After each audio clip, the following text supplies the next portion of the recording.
All glories to His Divine Grace, A.C. Bhaktivedanta, Swami Prabhupada.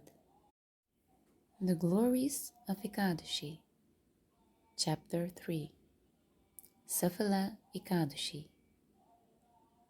This Saphala Ekadasi occurs during the waning moon in the month of December-January. The glories of this Ekadasi are described in the Brahmanda Puran, in the conversation between Lord Krishna and Maharaj Yudhishthir. Maharaj Yudhishthir said, O Krishna, what is the name of the Ekadasi that occurs during the waning moon in the month of December-January? And how should one observe it? Please explain this to me in detail.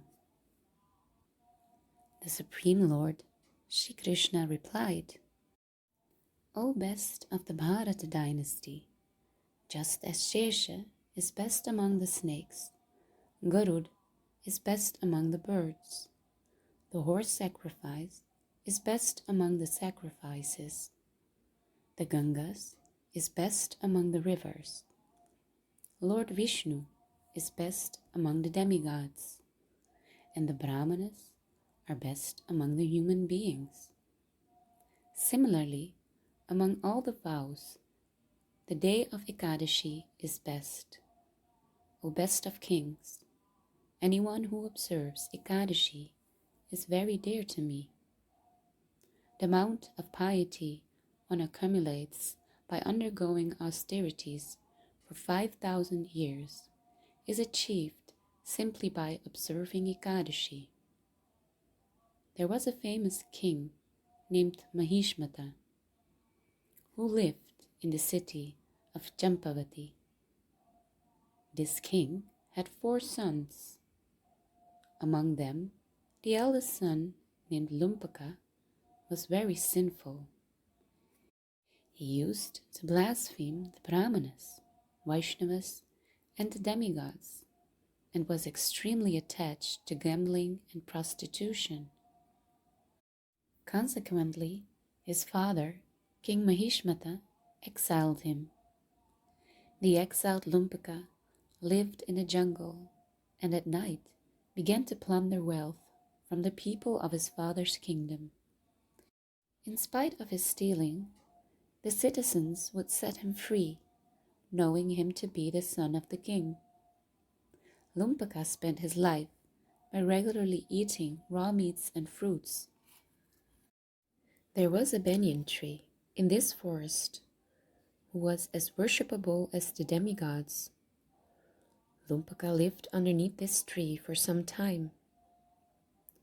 Coincidentally, when Lumpaka was living in this way, the Ekadasi of the waning moon of the month of November-December occurred. Due to fatigue and weakness, he became unconscious on the day before Ekadasi and regained his consciousness at the midday of Ekadasi. Actually, there was no possibility of Lumpaka's killing any animal on that day because he was so weak, being severely afflicted with hunger. Therefore, he found some fruits and offered them to Lord Vishnu for his pleasure. And by that time the sun had set. That night, Lumpaka remained awake. As a result of fasting and keeping awake, he unknowingly observed Saphala Ekadasi. Lord Madhusudana accepts the worship and vow of this Ekadasi offered by the practitioner. So, a result of performing this Ekadasi, Lumpaka got an opulent kingdom. On the next morning, a divine horse came and stood before Lumpaka. At that time, a voice from the sky was heard.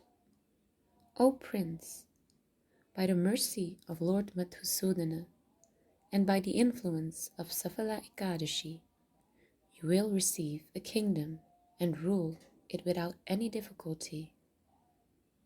return to your father and enjoy the kingdom. In accordance with this instruction, Lumpaka returned to his father and accepted the responsibility of ruling the kingdom.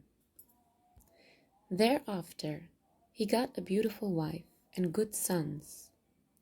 In this way, Lumpaka happily ruled this kingdom. By observing the vow of Saphala Ekadasi, persons attain fame in this life and liberation in next life. Those who follow this Ekadasi are glorious. By following this Ekadasi, one attains the result of performing an Ashwamedha sacrifice. Hare Krishna.